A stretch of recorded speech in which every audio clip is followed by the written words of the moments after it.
Impression mitigée côté israélien au lendemain de la rencontre au sommet à Washington entre Benjamin Netanyahou et Barack Obama. Après l'euphorie suscitée par le discours du président américain à l'AIPAC, le doute s'installe quant aux réelles intentions américaines vis-à-vis de l'Iran.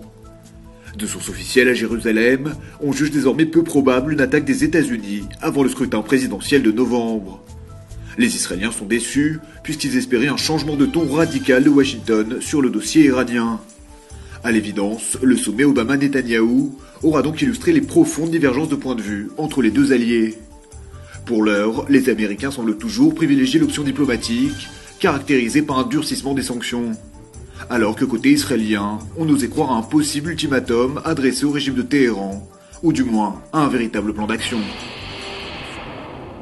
Après la défiance et les sanctions, le ton semble de nouveau à l'apaisement entre l'Iran et la communauté internationale. La chef de la diplomatie européenne, Catherine Ashton, a proposé mardi un retour à la table des négociations au sujet du programme nucléaire iranien.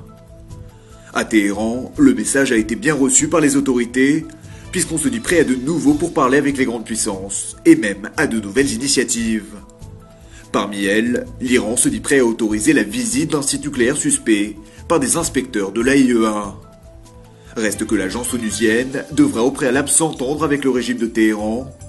Des deux côtés, la méfiance est de mise après des années de négociations rarement fructueuses et la mort de scientifiques iraniens. Entonces no te disfraces, majunche. Mientras más te empeñes en disfrazarte, más te vas a conseguir. C'est désormais une habitude sous l'ère Hugo Chavez, les manifestations d'antisémitisme se multiplient au Venezuela. Cette fois, le phénomène ressurgit en pleine campagne électorale. La victime, Enrique Capriles Radonsky, le principal opposant du président sortant Hugo Chavez.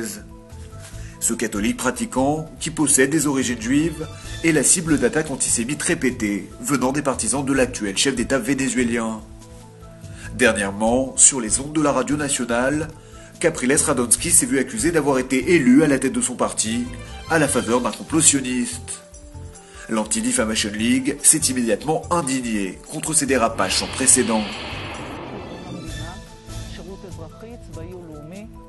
Tzipi Livni, parmi les femmes qui font bouger le monde, selon le journal Newsweek et le site internet Daily Beast. L'actuelle chef du parti Kadima est la seule israélienne à figurer dans ce palmarès. Elle est décrite par le magazine comme la première femme leader de l'opposition dans l'histoire d'Israël, mais aussi l'une des femmes les plus puissantes du pays. Son honnêteté et son intégrité sont unanimement saluées, tout comme son soutien à la paix, car elle défend la solution de 2 États pour 2 peuples. Tzipi Livni s'est déclarée heureuse qu'Israël soit représenté dans cette liste. À ses côtés figurent entre autres Angela Merkel, Hillary Clinton, les actrices Meryl Streep et Angelina Jolie. Quant aux 150 femmes mentionnées, on retrouve également 52 américaines, 4 anglaises, 6 iraniennes et 5 égyptiennes. Israël est le premier pays au monde pour l'usage du cannabis médical.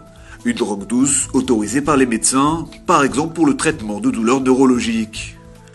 Problème, cette pratique a conduit à des abus selon la police israélienne. Devant la Knesset, le lieutenant Eyal Zilberman a révélé mardi que 15 tonnes de marijuana étaient détournées chaque année en Israël. Par ailleurs, il estime que les traitements administrés aux patients ne sont pas toujours en adéquation avec les normes définies par la police.